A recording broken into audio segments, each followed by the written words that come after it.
Well, be more fun. Okay. You became lame. Hey everyone, welcome to You Hate to See It interviews. We're doing Dee Wallace this week. I'm Adam. I'm Jeff. I'm Nick.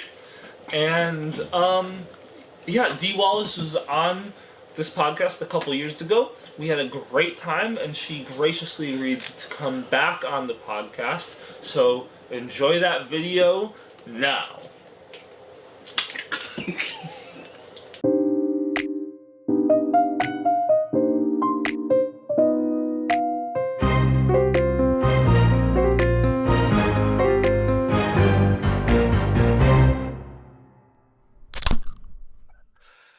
So, welcome back to the podcast, Dee. It's great to see you again. How have you been doing lately? Oh, getting younger by the day. You don't look a day over 29. Oh, come out and live with me, little boy. That means we are the same age, is what I'm telling. Yeah, so, there you go. I dare you to try and keep up with me. Well, so last time you were on, you told us that if you don't stay busy, you get old. And since then, you've released a book. You've released multiple books. You've acted in 19 other projects since you've been on, and have 11 more still upcoming and on the way. What's the secret sauce to keeping the fire going after 270 credits? Jesus, I love what I do.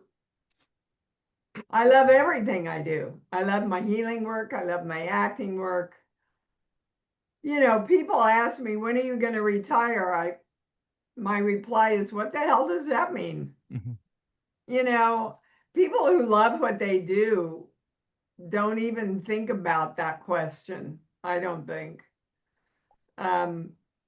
People that have to go to work, they think about retiring. But when you love what you do, you go, when do I get to go to work? You know? Mm-hmm. And most of life is like that. Most of life is defined by the perspective that you hold about it. So. And so keeping with some of these lighter things at the beginning before we get too down and dirty, you've signed thousands of items related to Cujo and E.T. What's the strangest thing a fan has ever asked you to autograph? Their butt. All right. Did they people get it actually tattooed? do go around doing that. Okay. Oh, yeah. I've had somebody ask me sign their butt, their boob. Mm-hmm. Lots of people ask me to sign their arm. Mm-hmm. Yeah. Is Sharpie the go-to for that? Yeah, usually. Okay. Yeah. Like, what's the point? Because it's just gonna go away. Well, I'm no, guessing they tattoo. Oh no, they get it tattooed. That's insane. Okay. I don't know if there's I'd do that for you. I said to this girl, so you want to sit on me the rest of your life? Is that it? Yeah, pretty much, she said. So, you know. I don't know if there's a single person in the world that I want their signature like tattooed on me. I know. I'm with you, but different strokes for different folks. What can I say? There is that one guy who like holds the record for most signatures tattooed on his body, and they're all on his back. Really? Yeah, he gets celebrities to sign his back, and they just have to like find a new spot on his back every time, and he gets them all tattooed, and it's crazy. I don't think I'm part of that agglomeration yet. I hate to tell you, I don't know if there's room for you to be anymore. Yeah. Oh, darn. Yeah. You might have to go on the butt again. You have to go all the way to the bottom of the back. The extension of the back. Yeah. So you've joked before about teaching teens being a horror movie. What's scarier, wrangling teenagers or wrangling producers?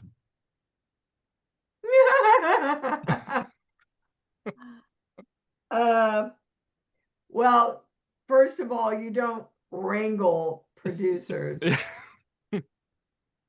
you coddle them. Mhm. I find I find working with producers easy, actually. Mhm. Um, the trick to working with producers is to be clear, to be honest, and to be respectful, and to be very sure within yourself about what you need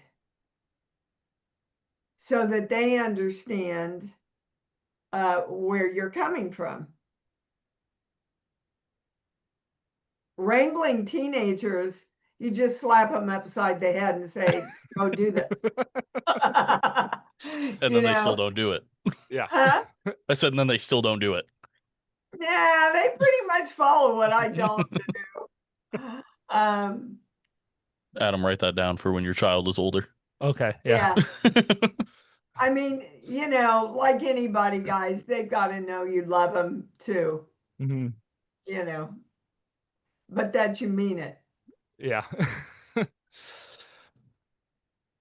So when you look back on your career, uh, which role taught you the most about acting and which taught you the most about yourself? Oh, wow. Good question. Hmm. I would have to say Mary Lewis in 10 taught me the most about acting because I was pretty new, and that was my first like studio film. And I was working with Dudley Moore, and he he gave me permission to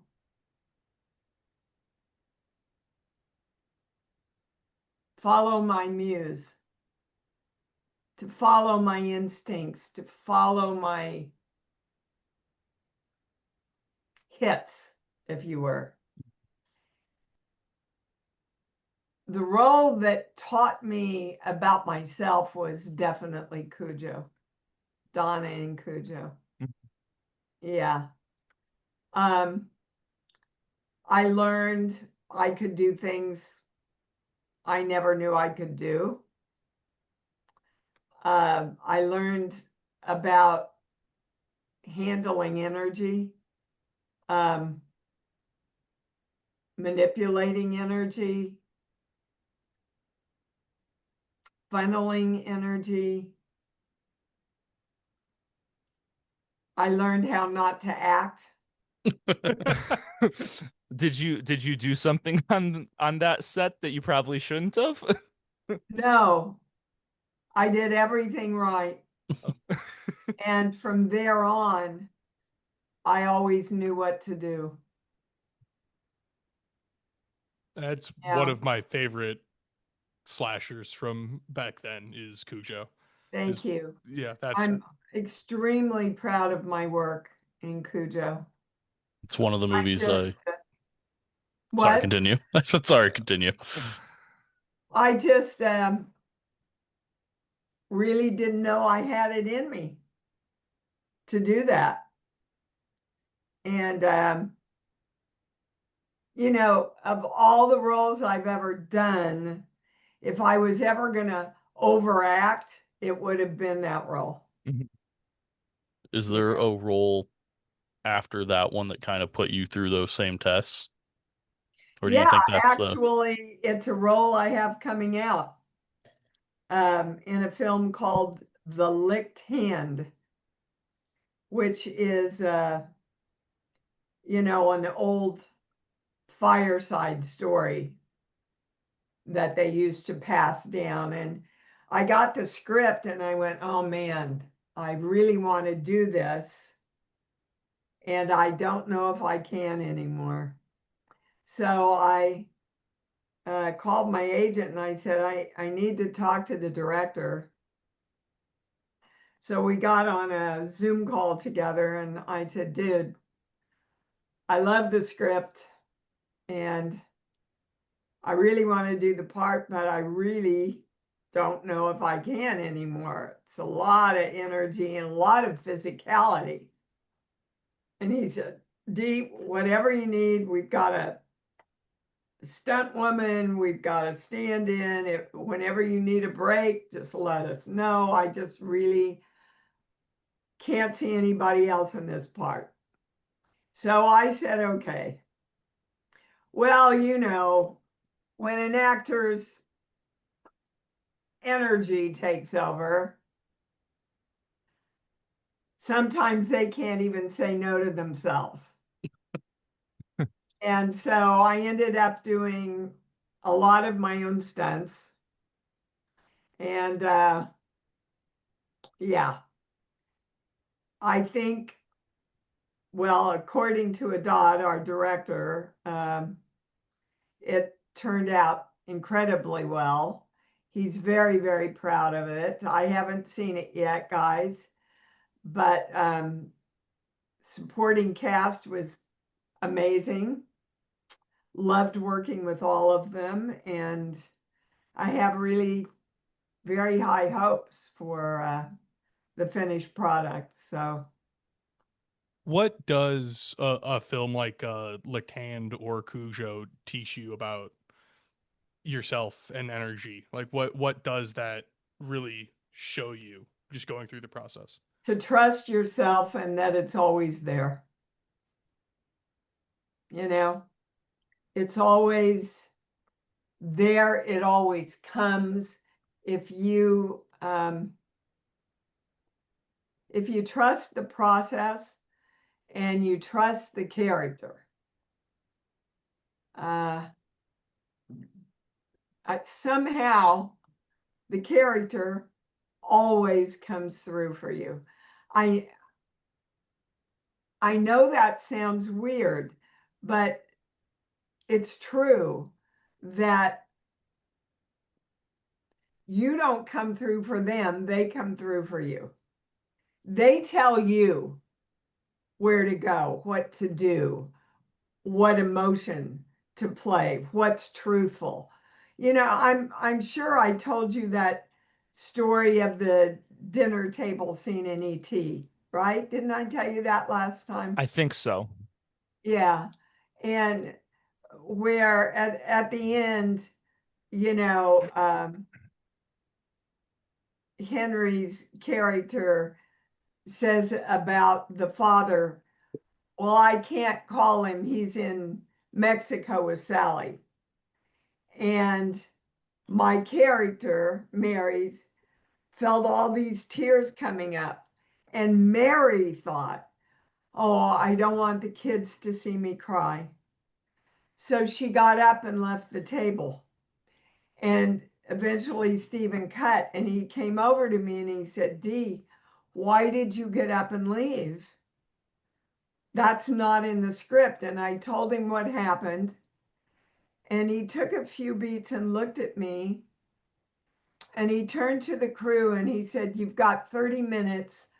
Build me another wall in the kitchen with a sink with running water. So he could take me over to the sink and bring me into that big close up where I say he hates Mexico. And it all happened like that because I trusted the character and Stephen trusted the character, and we both trusted the truth. And that magical moment came together. So like how long does it take to build a character like that? Like you're not just reading the words on the page, you're not just going and like Well, but going the reading it point and then is, doing that and then like do you the build the point is character or you don't build it. okay. It happens. Okay. It happens in the moment. When I worked with Peter Jackson, we were looking for a moment that happened after Johnny. God, I'm trying to remember exactly what the setup was. And we'd actually even broken, and he'd gone on to set up and once everything was broken and they were starting to move, it just hit me. And I went, "Oh, Peter, I've got it. I've got it." And he looked at me and went, "Everybody come back, get it set up." And boom, we filmed it and I got it. Same thing happened with Rob Zombie. With oh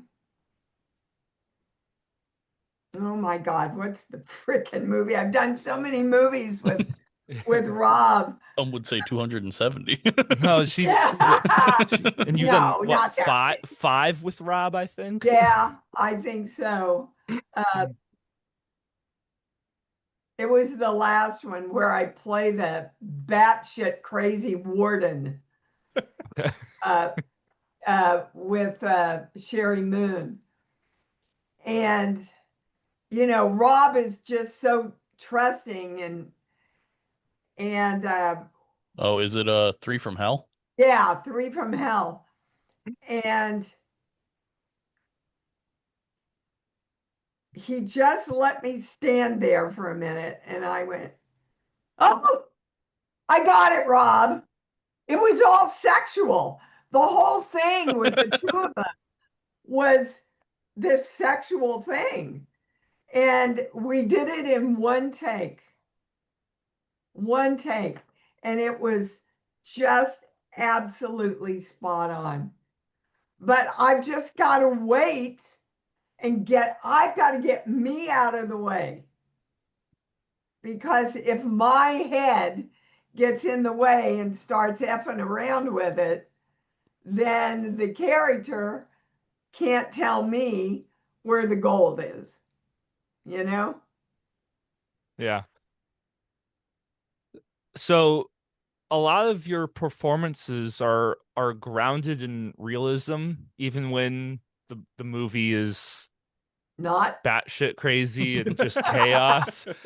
How do you what do you look for and how do you find emotional truth when acting opposite a puppet or a dude in a suit or a tennis ball on a stick? Well, because it's never a tennis ball or a dude in a suit or a puppet. It may look like that to the people on the set, but when I'm looking at it, it's something real.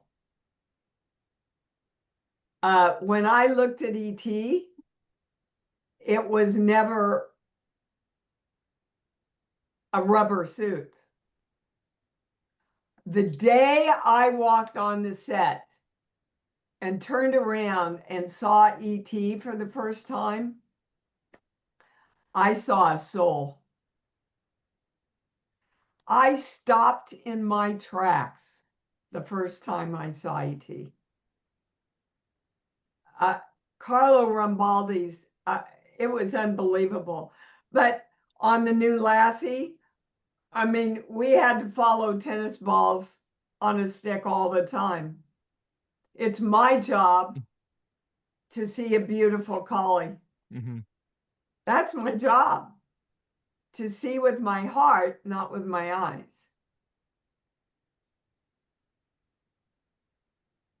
So, um, so you talking about E.T. and making and the character being alive for you, the same way that everyone on set tried to keep that character alive for Drew Barrymore, who didn't know the difference. Yeah. Do you find yourself channeling the same kind of childlike wonder when working on sets now as you did then? Or has your process changed with things like that? Oh, I think if I don't keep that alive, I might as well stop acting. You'll actually think of the Me word retirement. Yeah. for that. And full circle.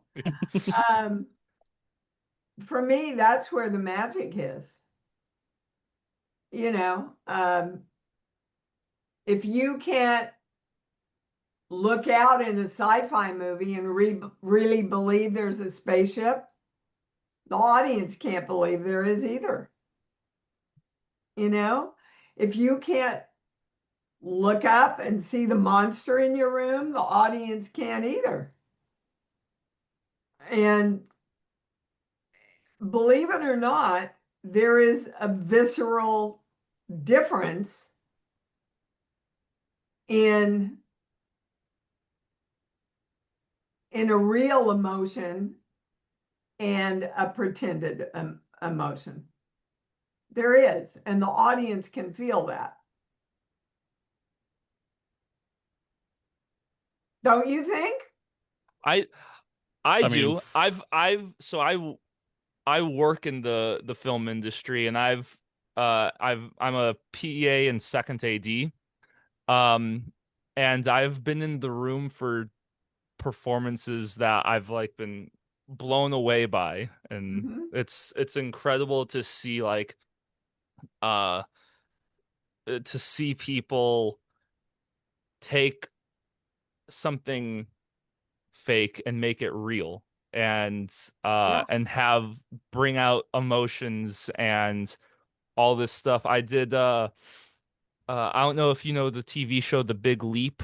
It had Scott Foley in it. Um I worked on the pilot for that, and there was a moment he's having a conversation with a character, and I mean the whole room is silent, and just the emotion and feeling that he was putting into it. I was like in the room, I truly believed what was happening, even though I'm Yeah. sitting there knowing like these are words on the page. This is like and all of this is just a make believe situation, and I'm sitting there being like, "Oh, I believe this." Like I believe Yeah. what's coming out of his mouth, and it was that was the first time I'd been on a set and actually believed what was happening.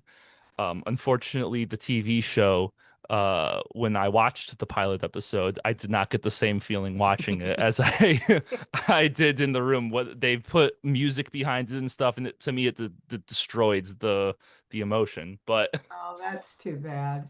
yeah, it like and they Well, and chopped it I up and find stuff, and as it an was actor, I'm going to get in trouble here. Um, I find as an actor, a lot of times, fuck it, I'm going to go ahead and say it. I have a Uh, weird idea that I might know what you're gonna say.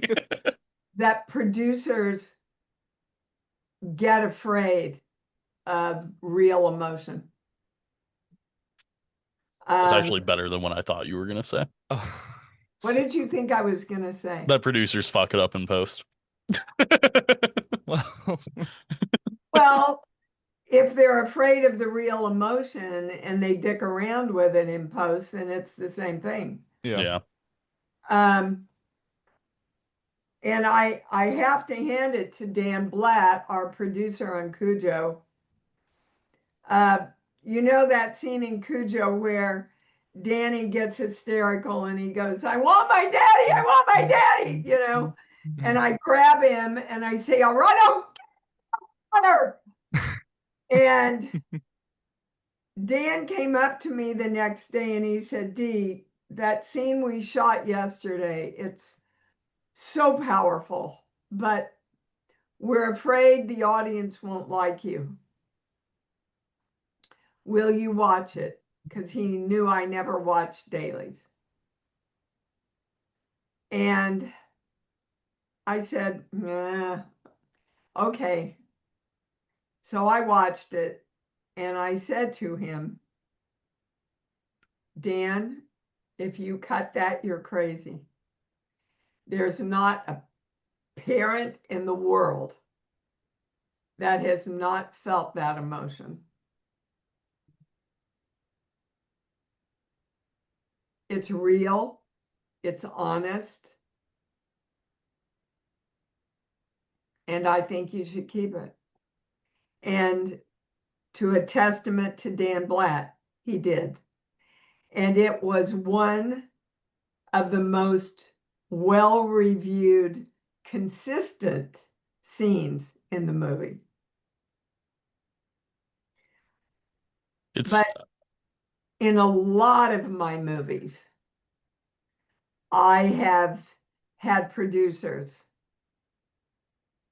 make similar comments because when I do an emotional scene, I go there and it's real and I really feel it.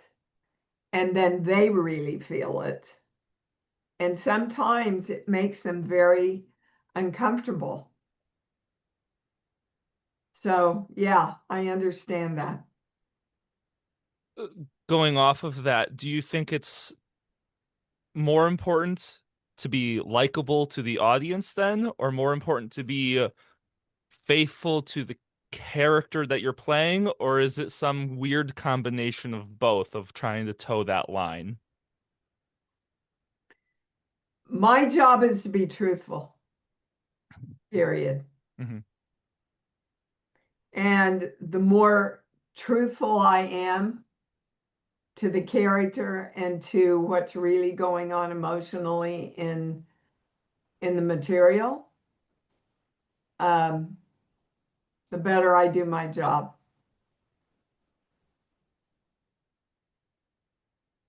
It's cut and dried for me, guys. Yeah.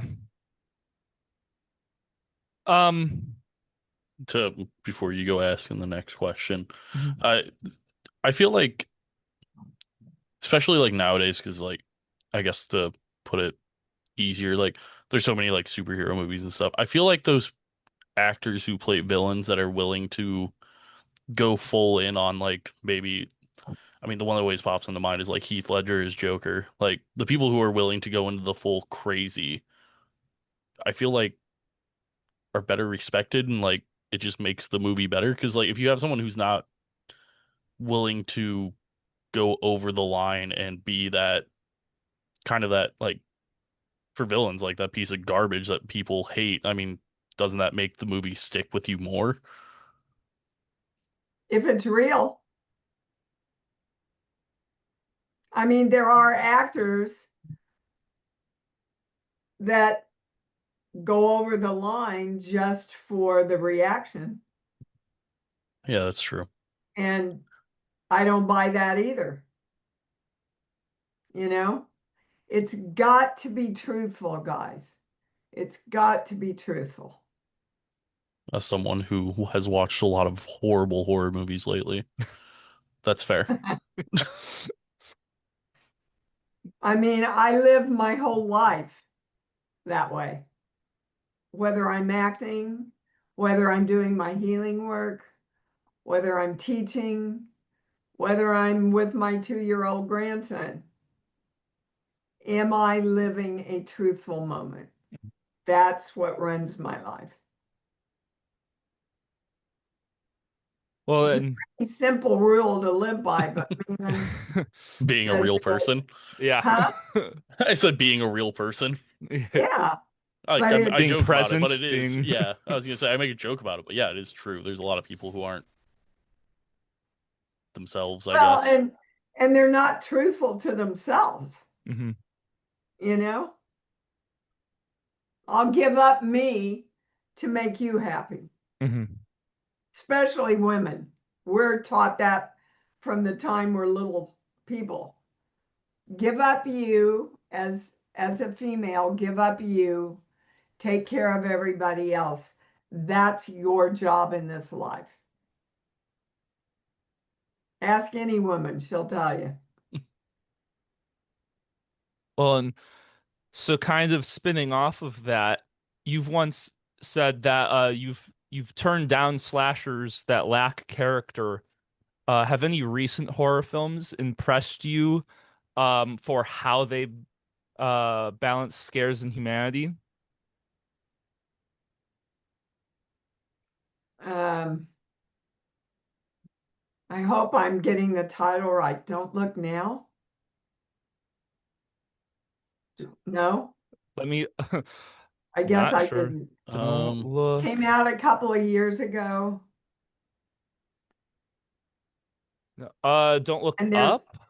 what? There's Don't Look Up that came out a couple years ago. No, Don't Look Now is from 1973. no. Um, What's the plot? okay, I'm getting it all wrong. Um, but it was a very smart horror film. You know, one of the challenges is that we get confused between horror films and slasher films. hmm Yeah. A good horror film takes the time to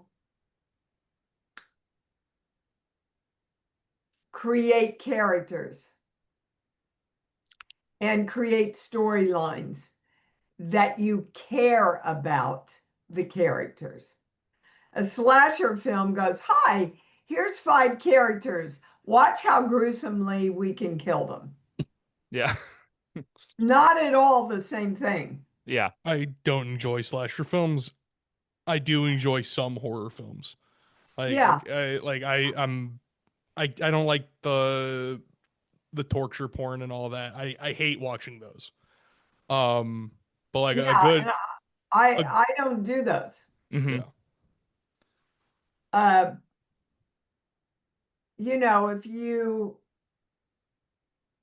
if you watch The Howling and Cujo, it pretty much takes the whole film, and you never see Danny and I get hurt. hmm You Yeah. think you're going to. Some of the B characters get attacked, and it's very quick, you know. But there's also empathy for the werewolves and the dogs, right? So they're two entirely different genres there. I don't know why Um, I went off on that tangent, but um, We'll blame Nick. He yeah, asked the question. Fair yeah. enough.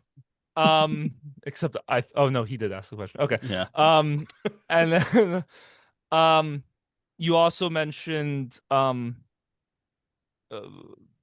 women in the industry and how they've, the characters that they have to play and stuff. If someone studied your filmography 100 years from now, what story about the evolution of women in Hollywood do you think they would see or that you would want them to see? I think I would want them to see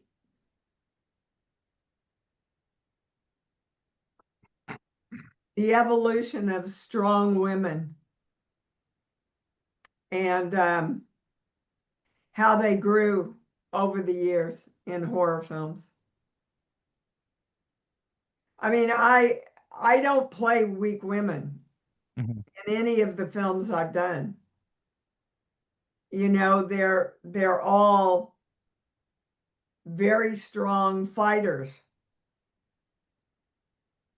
Um, all the films I have coming out, and a lot of the films I have coming out are uh, relationship lighter films Mhm. too. I appreciate the fact that I'm able to go back and forth between genres and, you know, play around in different areas. Um, sorry, I had a question that related to exactly what you just said, and I just lost it. That's okay. We'll give you time. I mean, to, I guess, kind of go off that one. Um, so you told us before that your goal is to move people like my mommy did. What's a recent role or talk where you felt that connection happen again? Oh gosh. Hmm.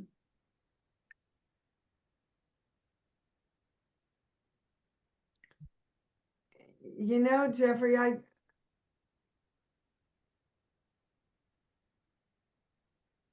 I think I think I do that in a lot of my work. I know I do it. Well, if you want the latest thing I've done, I think it was in the speech I just gave at my sister's memorial.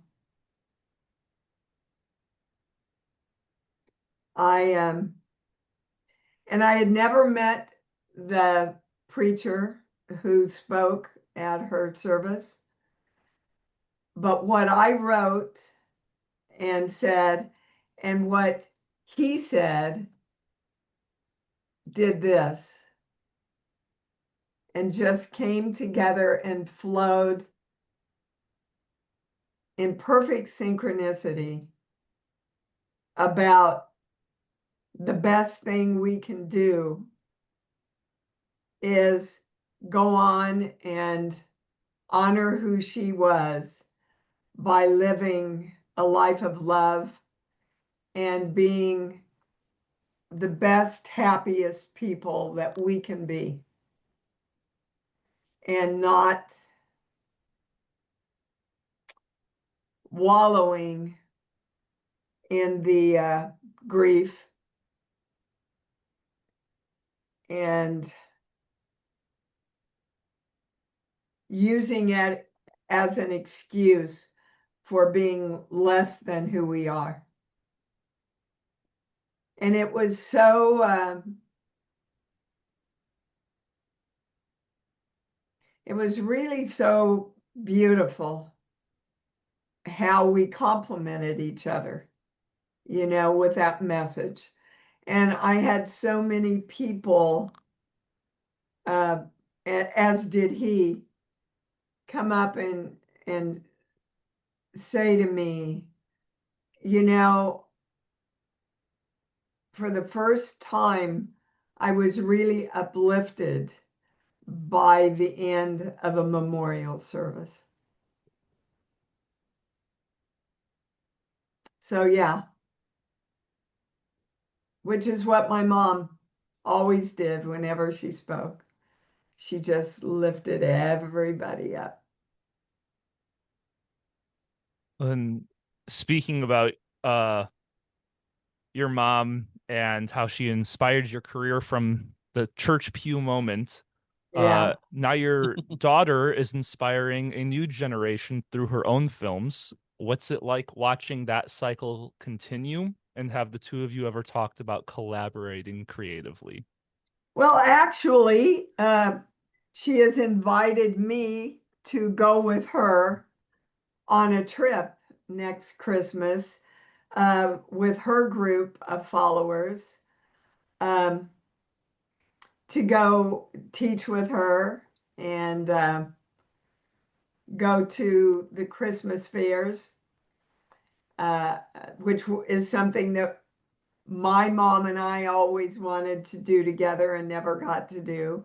So we're going to do that next Christmas and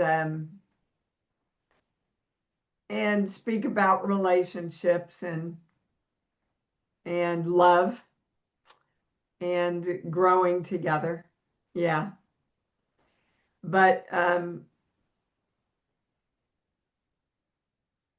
it's interesting. She and I are two very, very strong willed, strong minded women, which can be very exciting and very trying at different I times. was gonna say that makes me want to ask what's like the dumbest thing you two have like had that clash with then, because it makes me think. I mean, parents and children clash over the most minuscule things sometimes. So with both of you having that type of energy, what's like the dumbest thing that you guys have had that clash over? Well, it was my idea to add an ADU, an additional dwelling unit, onto the house for my living space. And they're adding an additional master bedroom and bathroom on this end. So they're going to move in and take over the big main part of the house, and I'm going to move in. So yeah, there's been some clashes there, believe me. Yeah, I wanted to hire a contractor that I know, and they wanted to hire contractors that had worked on another house that they had lived in. And yeah, there's been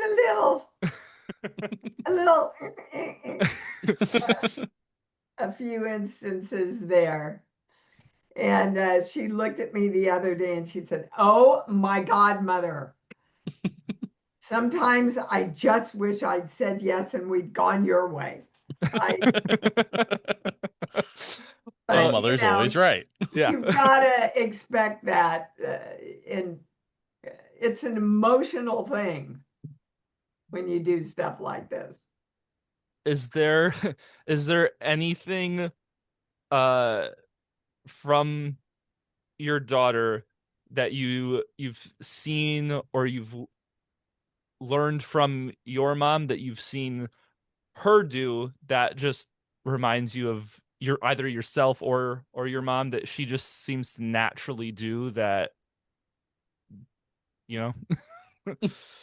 So much. She's an incredible mother, as was I. I can claim that. There's a job in my life that I'm proudest of. It's being a mom, and she's an amazing mom. Uh, she's a great teacher, um, great speaker. Apple doesn't fall very far from the tree, and I've learned a lot from her about some other things. I wish she wouldn't fucking swear so much. I have no idea where she might have gotten that from, though. Oh, fuck you.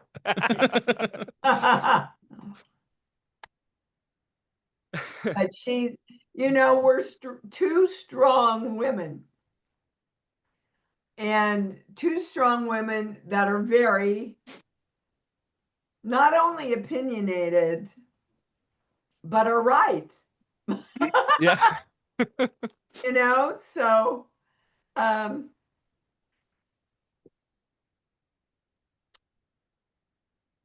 we have to learn to listen to each other, Mhm.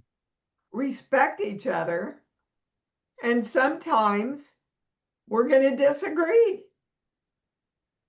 like strong people do.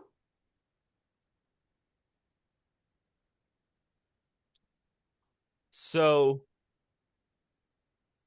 slight change, still in the similar realm of personalities and emotions and spirituality and stuff. So, your book, Born, Giving Birth to a New You, feels almost like a manifesto for creative rebirth. How much of it came from watching other people transform, and how much of it came from transforming yourself? It all came from my channel, babe. All of it. It was all dictated. And that being said, it also came from downloads that I learned to live. You know,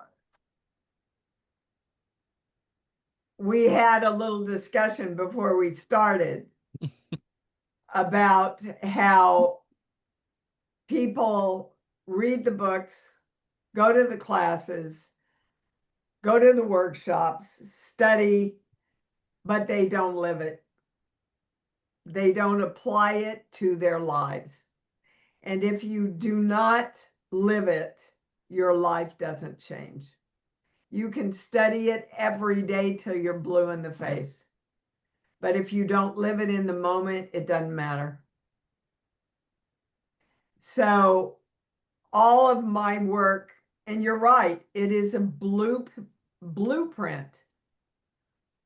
And once you know the blueprint for creation, you apply it to everything. And it's not a big secret. It's not some woo, nobody can learn this kind of thing. It's relatively easy. And it's all laid out in this book. And you have to do it. Because if you don't do it, it's like working out at the gym. If you don't go, if you go to the gym every day and you go in and you look at the barbells, it ain't going to build your muscle. Mm-hmm. You got to Nicholas. pick them up and you got to work the muscle, right? Doesn't help if it's no Well, longer it's connected. the same thing. You are retraining the muscle of your brain to think in entirely different ways.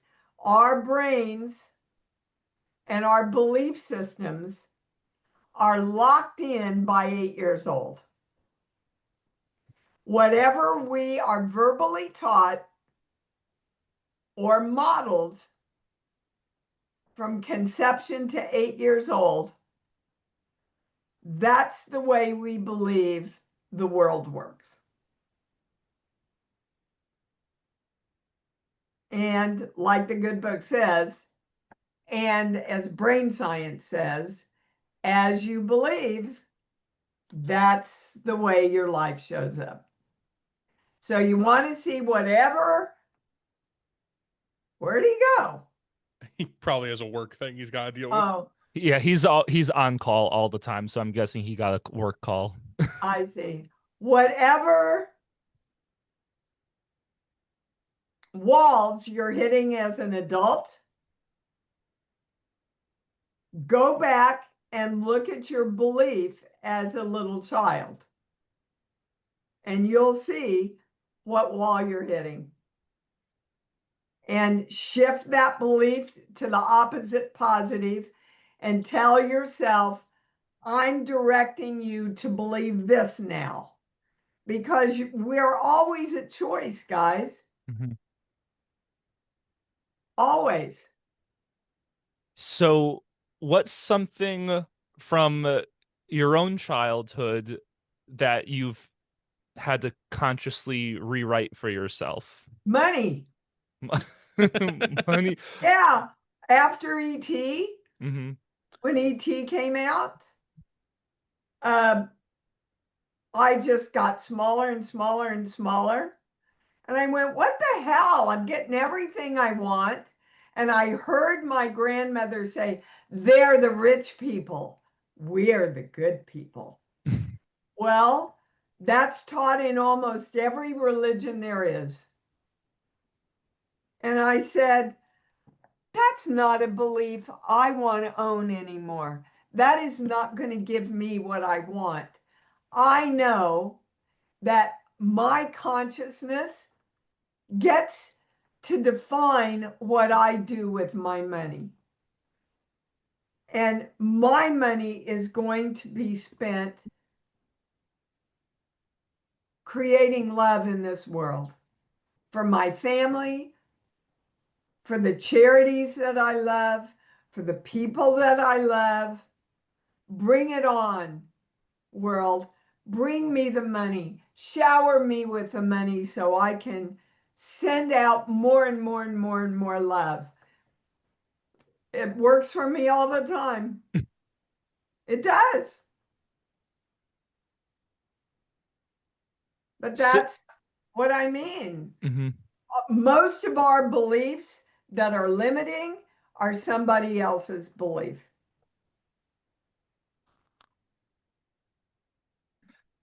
So you've said that the only dream left for you is Broadway. If the right play came along, what story or character would tempt you to finally do it? And have you ever come close to just making your Broadway dreams come true yourself? Any show that's great with a great character, I would be interested. I could see you playing Alexander Hamilton. Oh, yeah, right. In drag. Yeah. Okay, probably not. What is your like favorite Broadway play? Oh, geez, I couldn't even. I couldn't even. See, I asked my girlfriend this question. That was also her response. So I guess if you I just like just Broadway, watched. you just like Broadway. Mhm. We just watched Shucked. I don't think I ever laughed more in my life. Of course, I love Hamilton. Who doesn't? I love The Sound of Music. I mean, I could go on and on and on and on. Music Man is probably one of my all-time Yeah, favorites. Music Man, sure. I just recently saw Newsies, and I really enjoyed that. Yeah, great, great show. I saw Jersey So, Boys as a kid. what? I saw Jersey Boys as a kid. Yeah. Is that like the Liked only it. Broadway you've seen?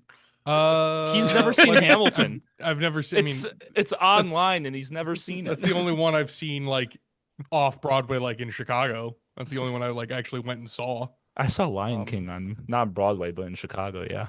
I mean, I've seen a couple one man shows, but like those are cool.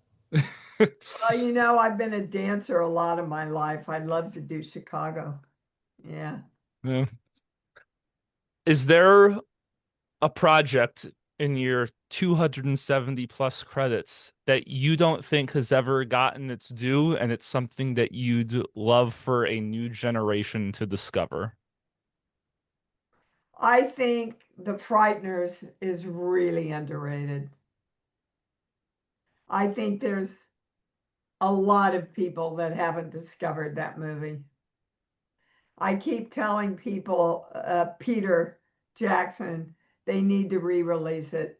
You know, it was supposed to come out at Halloween, Mm-hmm. and some big blockbuster wasn't finished. So they brought it out along with all the summer blockbusters, and it just got lost. So I would love to see it be re-released again. That's one that's on my list of things that I want to see. Um, just because I know there was a lot of I've heard some behind the scenes stuff of that movie kind of relating to Lord of the Rings and how he got that pitch going and stuff like that. So I've always Oh, been I really don't know. interested to see that. Um, which one of your films deserves a legacy sequel or remake, and what role would Don't, you play? don't you dare use that word with me. I didn't know Remake? think How dare well, you? I Why are didn't you know like if this? something You're like ruining everything. something like doing like how The Longest Yard, how Burt Reynolds came back as a totally different character to tell uh, a different version of that story, or an actual legacy sequel 10, 15, 20 years on down the line of these characters. Does anything interest you that you would want to revisit like that, or Not off the top of my head. all right. Sorry. That's fine. How dare you ask a dumb question? Sorry. No, it's okay. I think I'd have to have day or two to think Yeah. about. There is one question that we have on here that I have been thinking about since we talked about him. But so you've done 5 films with Rob Mhm. Zombie. What's something about him that audiences would never guess from his movies? Okay, so when I was working with him on Halloween,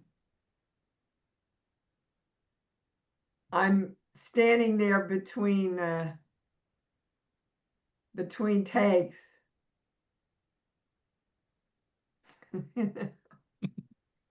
And what were we talking about? God, hold on. I got to pull it all up again. Oh, I asked him what his favorite movie was that year. And he said, Little Miss Sunshine. And I said, Fantastic oh, I movie. like that movie. It's a good I movie. know, but I said, oh, Rob, don't tell anybody. It'll totally ruin your image. I was So gonna say you heard Rob it here Zombie. first, everyone. And he just started laughing. He's such, you know, every morning, Sherry Moon brings him his health food shake and his vitamins to him every morning on the set. They're so sweet.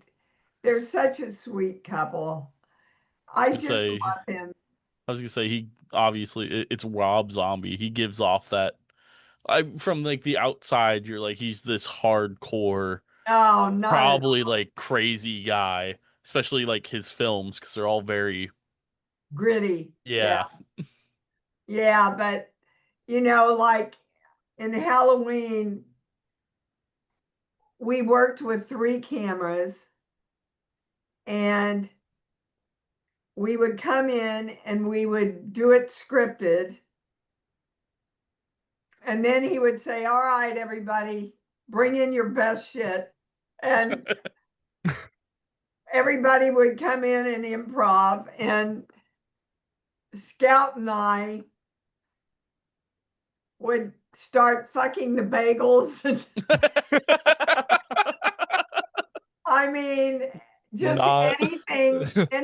Thank God there were 3 cameras because there's no way we were going to match it, right? It was crazy, but we were so sick. She and I both had like 102 fevers when we were on the front porch doing that scene. I don't know how we ever got through it that night, just because we loved each other and we loved him and we were having so much fun, but we were freezing and we were sick and oh God, the magic of movies. Yeah.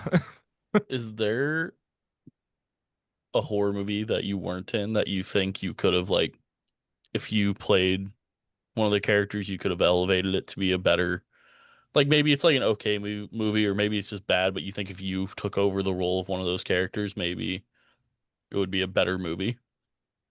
You can throw people under the bus by the way.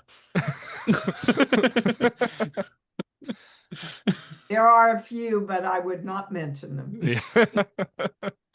Thought I'd try. Good shot, Jeffrey. Yeah. Good shot. So to wrap things up here, I just have a few Yes. rapid fires Oh so we can God. get you out. No, I'm shitty at these things. You know that. Yeah. If you could cameo in any modern movie franchise, which one would it be? Modern Like movie. the Marvel Cinematic Universe or the DC Universe or Mission Impossible or anything. If you could cameo in any modern franchise, what could it be?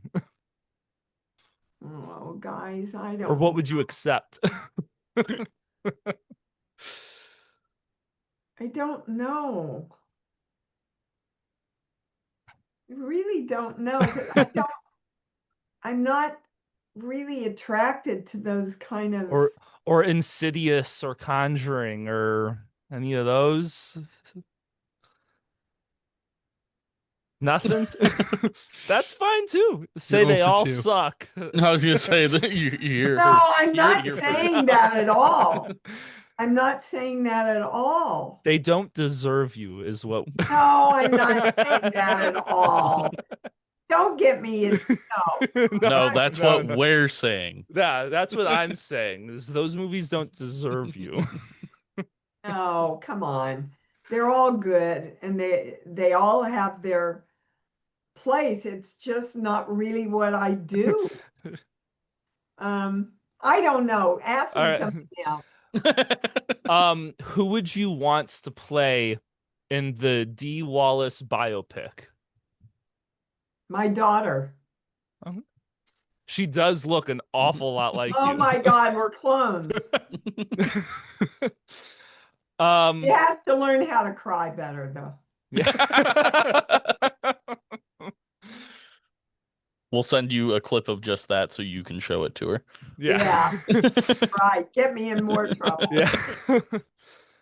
Yeah. Which, even though you don't think anything that you've done should be remade, which one of your films should be remade into a musical? Oh,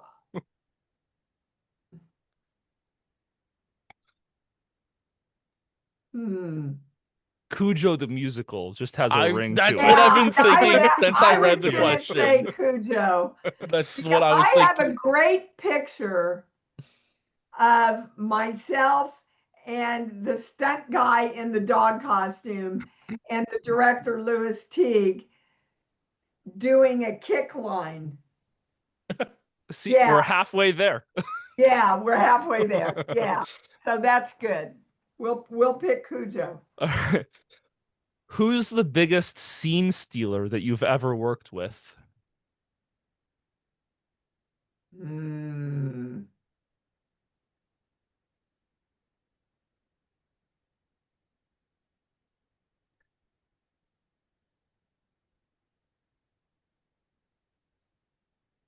I feel like a name popped into her head immediately, and she's questioning if she should say it. You know, it's always the animals.